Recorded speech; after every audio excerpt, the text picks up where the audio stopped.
اس وقت F11 میں کھڑا ہوا ہوں. F11 1 میں بوائز ماڈل سکول ہے. اس کے باہر یہ ایک بزرگ ہیں. مجھے ایسے لگتا ہے کہ یہ بائکیاں چلاتے ہیں کیونکہ قریب ایک موٹر سائیکل کھڑا ہوا ہے. اور یہ دیکھیں کس طرح اپنا کام کاج مزدوری کرنے کے بعد اس جگہ پر آج آ کر سو گئے ہیں. 30 مئی ہے اور ایک گرم دن ہے یہ یہاں پر. تو یہ میرے بھائیجن جو ہے یہاں پہ یہ موٹر سائیکل ہے ان کا. تو دیکھیں مجھے ایسے لگتا ہے بائکیے کا ایک وہ اوپر ٹنگا ہوا ہے. تو میں دیکھ کے آپ کو بہت مجھے وہ ہوا ہے کہ دیکھیں کتنے سکون کی نیند آپ سوئے ہوئے ہیں. اور دیکھیں آپ یہ کہ یہاں بڑے بڑے لوگ جو ہیں نا ان کو نیند نہیں آتی ہے رات کو. وہ نیند کی دوائی لے کر وہ سوتے ہیں سر. اور آپ اس گرمی میں بھی کس طرح سوئے ہوئے ہیں بھائی جان. یقین کریں اللہ تبارک و تعالیٰ آپ کو عزت دے, آپ کو خوشی دے اور آپ کو آپ کے جو بھی معاملات ہیں ان کو حل فرمائے. تو ایک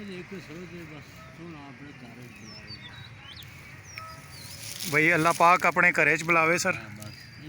اچھا حج عمرے پہ اللہ پاک بلائے آپ کو. اچھا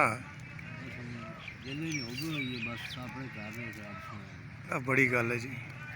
دیکھو جی ایک مسلمان ہر مسلمان دی یہی خواہش ہوندی ہے کہ بس اللہ پاک تواڈے مسائل حل کرے. جو بھی تواڈا مسئلہ ہوئے, جو بھی تواڈے معاملات ہون, اللہ پاک انہاں حل فرمائے. تے مطلب میں بڑا حیران ہویا اس گلاں تے. یقین کرو کہ کس طرح جڑا ہے نا میں ہن بھی مطلب زیادہ پکھا نہ گھر بھی جڑا میں ایسا ہی سہنا.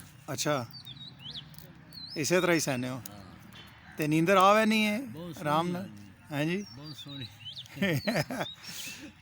چلے جی دیکھو نا اللہ پاک نے کتنے نرم گرم بستریاں تے جناب بڑے بڑے لوگ سہنے انہاں کی پھر بھی نیندر نہیں آنی ہے. میں اور پیشی نماز پڑھ کے 5:30 بجے اٹھتا. اچھا پیشی نماز کتنے پڑھسو؟ گھر ہی پڑھتا. اچھا کار جا کے پڑھسو تے پھر اتھوں اٹھسو ہیں جی. کہ کچھ کرانے ہو ویسے؟ بس ذمہ داری ہے جی. تے نکیاں پوترے ہوتے ہیں کھڑنے کا. اچھا اچھا اچھا اچھا چلو جی.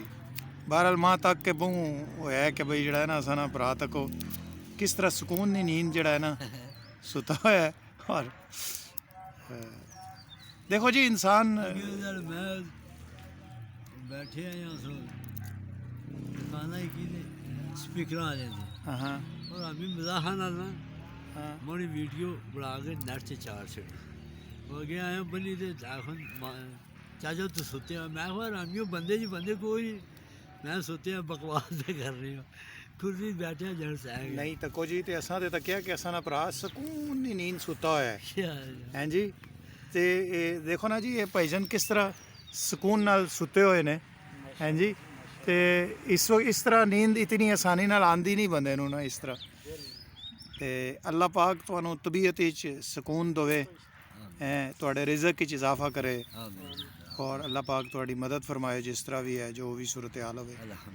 جی ہاں تے اللہ پاک تواڈی یہ دعا قبول فرمائے کہ اللہ پاک تانوں اپنے کار وچ جڑا ہے نا تے کہ کوئی یہ سبز ہیلمٹ رکھے ہے تے بائکیاں بھی چلانے ہو یا